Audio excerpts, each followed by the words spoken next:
और आज जैसे ही नारद मुनि को लगता है कि आज अब कंस को भड़काना चाहिए, क्योंकि नारद मुनि भी भगवान ब्रह्मा के 10वीं संतान हैं। कोई नारद कोई साधारण ऋषि नहीं है।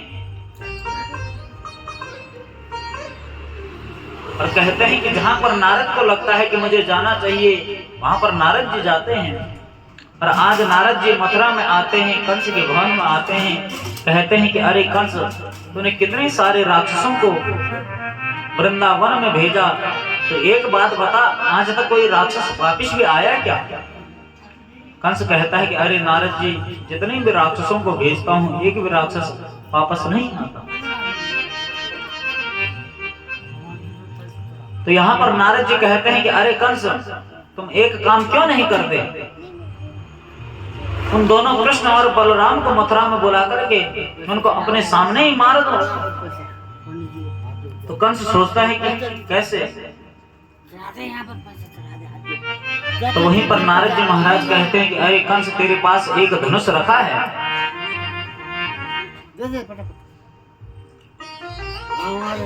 जो कहते हैं कि कंस के पास एक धनुष है, और जिसने कंस को वह धनुष दिया है, क्योंकि एक दिन परशुराम जी भगवान जा रहे थे, वहीं पर कंस की भेंट होती है। कंस ने कहा कि अरे बाबा आओ मेरे साथ युद्ध करो। परशुराम जी ने कहा कि मैं युद्ध तो नहीं करूंगा, लेकिन एक धनुष दे रहा हूं। जिस दिन इस धनुष को तोड़ने वाला कोई आ गया, उस दिन समझ जाना कि तुझे मारने वाला भी आ गया। तो आज नारद जी महाराज ने कहा कि अरे कंस, तेरे पास एक धनुष है, धनुष यज्ञ करो। और उस धनुष यज्ञ में कृष्ण और बलराम को भी आमंत्रित करो, उनको यहाँ बुलाओ। और जैसे ही वो दोनों यहाँ आएंगे, अपने आंखों के सामने उन्हें मार दें। और वहां से नारद मुनि चले जाते हैं। आज कंस जी महाराज अक्रूर जी को बुलाते हैं, कहते हैं कि अरे अक्रूर, इधर आओ, ये निमंत्रण देता हूं, कृष्ण और बलराम के लिए तुम्हें वृंदावन में जाना है, और उन दोनों को यहाँ बुला कर के लाओ, और मैं उनको अपने ही सामने दोनों को मारूंगा। वहीं पर अक्रूर जी महाराज रथ में सवार होते हैं और कहते हैं कि जैसे आज अक्रूर जी महाराज को लगा कि आज मैं वृंदावन में जाकर के अपने कन्हैया लाल का दर्शन करने हैं, तो कहते हैं कि अक्रूर जी की समाधि लग जाती है। इतने प्रसन्न है, रथ को हाँकना ही भूल जाते हैं कि मुझे रथ भी चलाना है। और कहते हैं कि सुबह के चले हुए अक्रूर जी महाराज शाम के समय में वृंदावन में पहुंच रहे हैं, क्योंकि जो घोड़े रथ पर लगे हुए हैं उनका मन आता है तो चलते हैं, रुक जाते हैं, लेकिन अक्रूर जी महाराज ने तो केवल भगवान का ध्यान किया है, उस पीतांबरधारी का ध्यान किया है। और वहीं पर सुबह के चले हुए अक्रूर जी महाराज शाम के समय में आज वृंदावन में पहुंचते हैं। वहीं पर मेरे कन्हैया साईं के समय में सुंदर गौ माता को चरा करके अपने वृंदावन में प्रवेश कर रहे थे। वरहा पीड़म नटवर वपो कर्णयोर कर्णकारः बिभ्रद्वासः कनक कपिशं वैजयन्तीं जमालां रन्धान वेणु अदर्शुदया पूरयन् गोपवृन्दे वृन्दारण्यं स्वपदरमणं प्राविशद्गीत गीते। जैसे ही पीतांबरधारी कन्हैया को आज अक्रूर जी महाराज ने देखा, सुंदर वृंदावन में प्रवेश कर रहे हैं, नंगे पांव चल रहे हैं। क्योंकि एक रहस्य आपने सुना होगा कि मेरे कन्हैया ने जब तक वृंदावन में रहे कभी तक चरण पादुका नहीं पहनी। इस चरण पादुका पहन लो। मेरे कन्हैया ने कहा कि पहले मेरी गौ माता को चरण पादुका पहनाओ, तब जाकर के मैं चरण पादुका पहनूंगा। कहा कि जो गौ माता है साक्षात धरणी का रूप है, और गौ माता में 33 प्रकार के देवी देवता निवास करते हैं।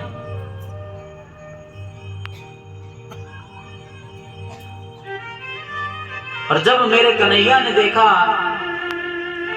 जब अपनी माता को कहा कि जब सभी गौ माताओं को आप चरण पादुका पहनाओगे तभी जाकर के मैं चरण पादुका पहनूंगा।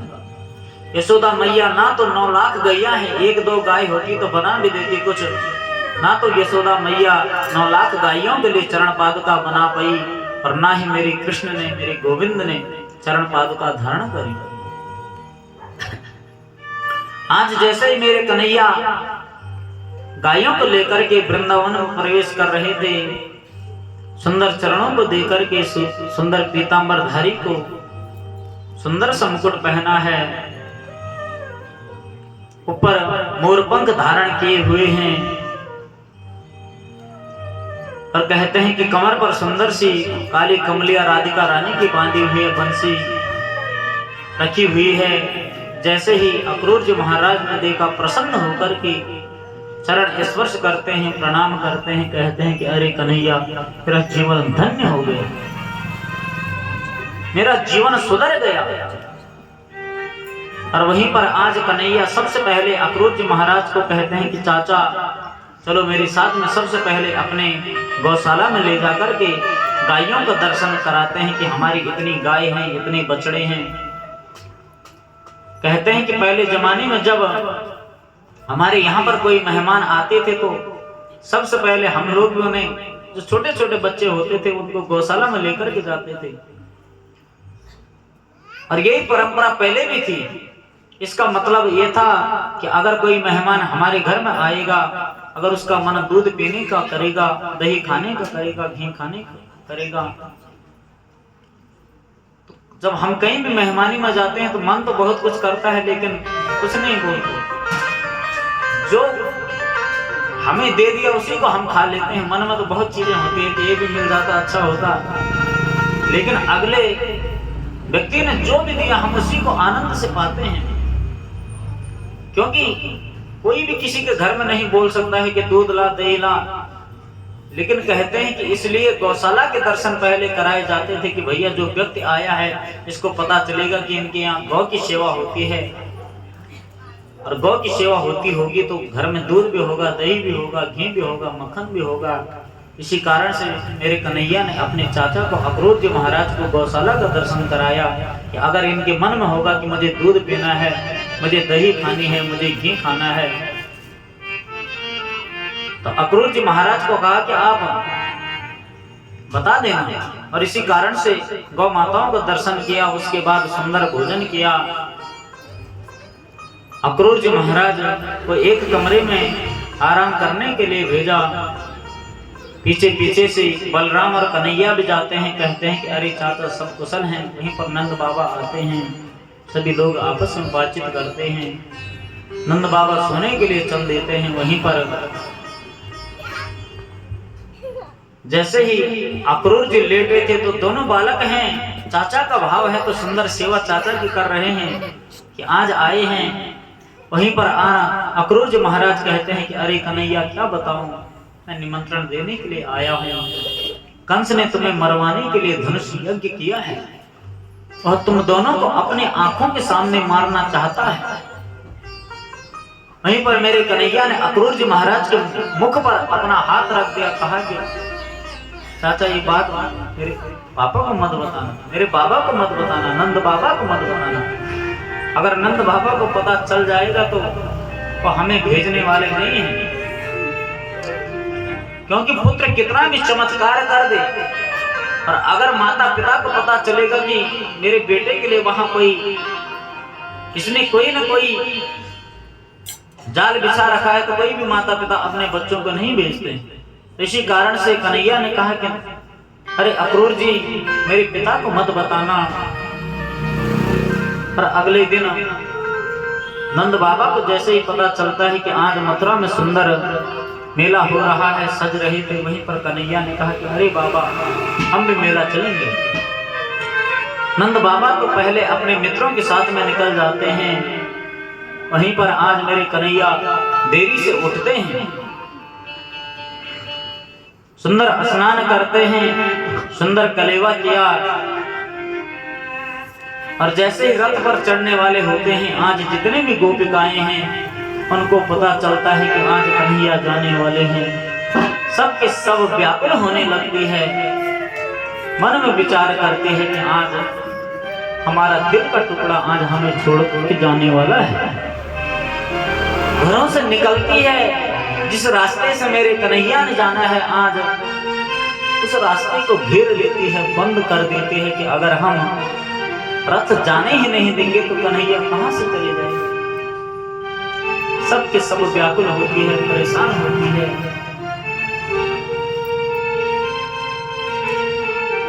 और एक गोपी कहती है कि अरे सखी क्या बताऊं,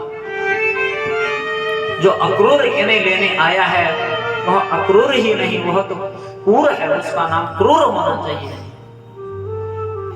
क्योंकि वह तो दुष्ट है। हमारे हृदय के टुकड़े को हमारे से दूर करने आया है, हमारे से दूर कर रहा है, वह अक्रूर नहीं, वह तो क्रूर है। वहीं पर जैसे ही मेरे कन्हैया रथ पर सवार हुए, अक्रूर जी महाराज रथ हाँकने लगे, लेकिन रथ आगे कैसे बढ़े।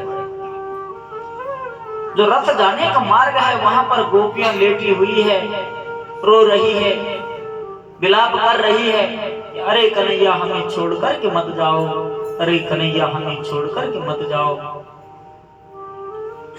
लेकिन कन्हैया ने कहा कि अरे गोपियों, 2 दिन की बात है, 2 दिन का मेला मथुरा में लगा हुआ है और मैं 2 दिन बाद परसों आपके सामने आ जाऊंगा, बस मुझे जाने दो। लेकिन गोपियां समझती है कि अगर ये चले गए दोबारा आने वाले नहीं, क्योंकि पता चल जाता है एक प्रेमी को दूसरा का प्रेम पता चल जाता है। लेकिन वहीं पर राधिका रानी होती है, जब बहुत देर हो गई तो राधिका रानी ने कहा कि अरे गोपियों, कन्हैया को जाने दो, अगर तुम आज इसे मथुरा का मेला देखने के लिए नहीं जाने दोगे तो जीवन भर हमें सुनाता रहेगा कि बड़ी मुश्किल से तो मथुरा में मेला हुआ और उसमें भी तुमने जाने नहीं दिया। इसलिए राधिका रानी कहती है कि अरे गोपियों जाने दो। और कहते हैं कि जो एक प्रेमी होता है कोई अपने प्रेमी के हृदय की बात को जानता है।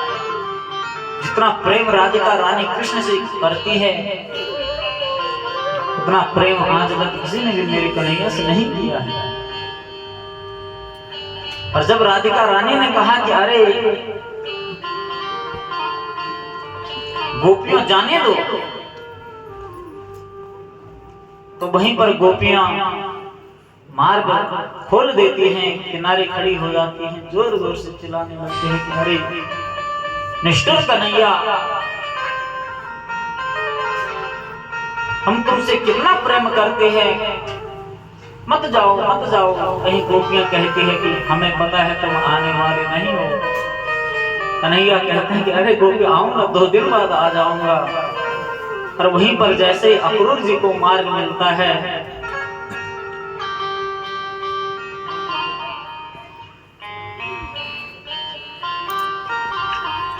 वहीं पर अक्रूर जी महाराज रथ को हाँकते हैं और आगे के लिए बढ़ते हैं। जैसे रथ चलने लगा, गोपियां भी पीछे पीछे जाने लगी। अक्रूर जी महाराज ने और रथ की गति बढ़ाई, गोपियां भी पीछे पीछे। लेकिन जब बहुत दूर तक रथ चला, क्योंकि पहले जमाने में कच्ची सड़कें हुआ करती थी, धूल उड़ने लगी, कुछ दिखाई नहीं दिया। जहां तक धूल दिखाई दी वहां तक गोपियां गई और वहीं पर गोपियां बैठ गई कि जब कन्हैया आएगा तभी हम अपने घर को जाएंगे। और कहते हैं कि कितनी गोपियों ने यहीं पर अपने प्राणों को त्याग दिया। कहते हैं कि जब इस प्रकार का प्रेम भगवान के प्रति हमारे मन में होता है तभी जाकर के हमारा कल्याण होता है, तभी जाकर के मेरे गोविंद के दर्शन हमें होते हैं। कहते हैं कि अगर हमें गोविंद का अंग संग प्राप्त करना है, अगर गोविंद के दर्शन करने हैं तो हमें गोपिकाओं का जैसा प्रेम करना होना। और यहीं पर कहीं गोपियां वहीं पर रही, कहीं गोपियों ने अपने प्राणों का त्याग कर दिया, कुछ गोपियां अपने घर को चली आई। और आगे चलकर के जैसे जमुना का किनारा आया, यहाँ पर अक्रूर जी महाराज कहते हैं कि अरे कन्हैया, मेरा बड़ा मन है कि मैं जमुना जी में स्नान करूं। वहीं पर रथ को रोकते हैं, जमुना जी में जाते हैं। जैसे जमुना जी में डुबकी लगाते हैं तो जमुना जी के अंदर भी कृष्ण और बलराम को देखते हैं। सोचने लगते हैं कि कहीं मैं सपने तो नहीं देख रहा हूं। जैसे ही जमुना जी से बाहर आते हैं, रथ पर देखा तो वहां भी कृष्ण बलराम, जमुना जी में भी कृष्ण बलराम। वहीं पर स्नान करके रथ में बैठते हैं, कहते हैं कि अरे कन्हैया, ये क्या लीला है। रथ में भी मैंने तुम्हें देखा और जैसे मैं डुबकी लगा रहा था तो जमुना जी के अंदर भी मैंने तुम्हें देखा। तो यहाँ पर मेरे कन्हैया कहते हैं कि अरे अक्रूर जी महाराज, एक रूप से तो मैं तुम्हारे साथ में मथुरा जा रहा हूँ और एक रूप से मैं वृंदावन में प्रवेश कर रहा हूँ, क्योंकि यह ब्रज भूमि, यह वृंदावन मेरा प्राण है। और इस वृंदावन को मैं एक कदम भी इस वृंदावन की भूमि से बाहर नहीं जाता हूँ। एक रूप से जमुना जी से प्रवेश करके वृंदावन में जा रहा हूँ और एक रूप से तुम्हारे साथ में जा रहा हूँ, क्योंकि भगवान ने कहा है, क्योंकि कहते हैं कि वृंदावन में भगवान कृष्ण का नित्य निवास है।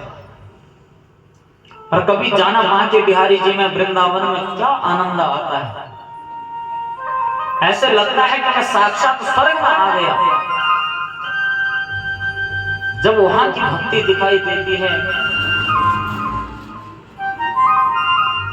बड़े से बड़े पैसे वाले लोग भी वहां जब भगवान के चरणों में झुके रहते हैं तो पता चलता है कि यह